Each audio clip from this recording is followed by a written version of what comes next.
Hi guys, there were a couple of questions from section 3.1. The first one is number 11.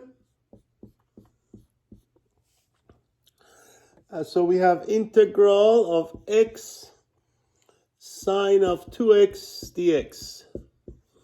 Okay, so obviously we're going to use substitution here. I know in the instruction it says some of them may not require substitution, but I think the ones that the student asking for, they're all going to use substitution. So the whole idea, of course, is, as you know, that we have to choose u and then also dv, right? So the formula says integration by parts says that integral of u dv, again, the choice of u and dv, of course, is going to be up to us, is going to be u times v minus integral of v du. Okay, so this is what we call integration by parts formula. So one of the things I'm sure the book says when you read the sections that you want to choose u to be a function that is easy to differentiate, because you're going to have to find also du. So I'm going to go ahead and let u be x in this case. We're going to let u be x. Now, of course, whatever is left over must be your dv, because we're going to use the formula u dv. So therefore, that forces the dv to be the rest of this, which would be, of course, sine of 2x dx. Okay, so this should be the correct choices, because I think once we pick these u and dv, we should be able to integrate. Okay, so we're going to use a formula. So first of all, we need du. As you know, notice that du is also required. So we're going to find differential of u, which is just going to be dx, since u is just x. Now to find v, since we need also to know what v is, from dv, of course, as you know, to get v, we're going to integrate dv, because the opposite of differentiation, of course, is integration.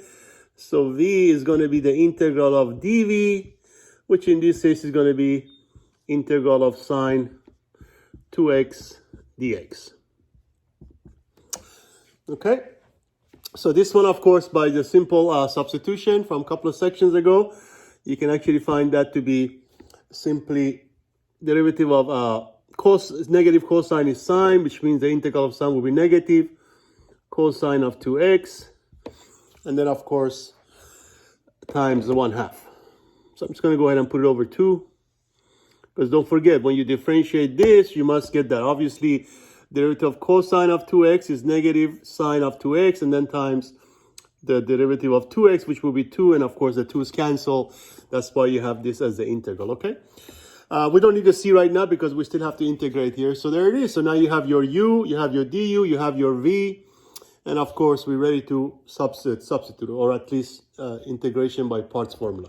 So from here, don't forget, that's our u dv. This was u, this was dv. Is going to be equal to uv, so our u is x, and then v, which of course we found to be negative cosine of 2x over 2,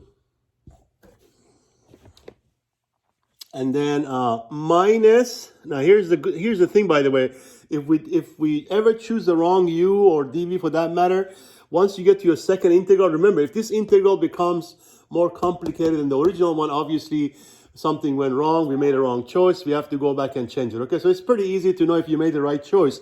If the second integral, the integral on the right, becomes worse than the one you started with, obviously you're going the wrong direction. Okay, but in this case, integral of v, of course our v happened to be negative cosine of 2x over 2 times du, which is simply just dx. So as you can see, of course, this is definitely integrable. So it did get this better, simpler. So we are definitely on the right track. Okay, so let me go ahead and move it up here. So we have the formula here. It's going to take that off.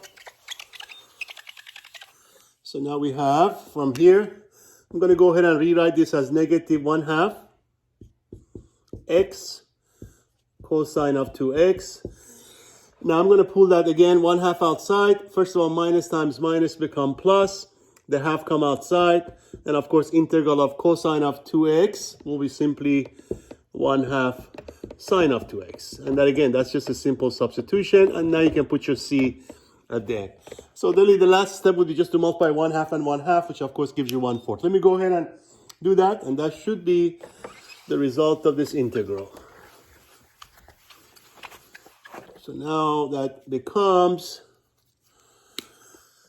negative 1/2 x cosine of 2x, and then plus 1/4 sine of 2x, and then plus c. Okay, so there it is. There is a result of our integration. Of course, we use the by parts formula.